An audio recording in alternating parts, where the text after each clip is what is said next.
Ladybug की मदद क्यों नहीं करते उस विलन को हराने के लिए? जब तक लेडीबग मुझे कॉल करके नहीं बुलाती तब तक मैं ट्रांसफॉर्म नहीं हो सकता।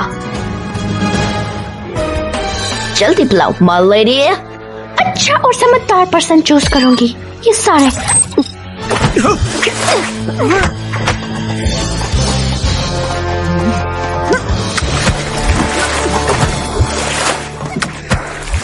जब तक हम विलन को हटा रहे हैं तुम लोग पीपल को सेव करो और रुयू को भी हमारे साथ समुद्र में जाएगी।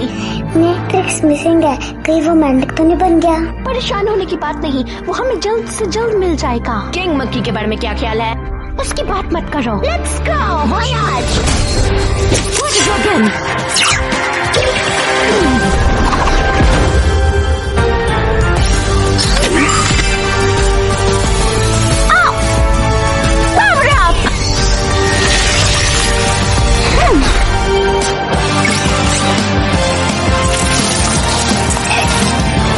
Power up.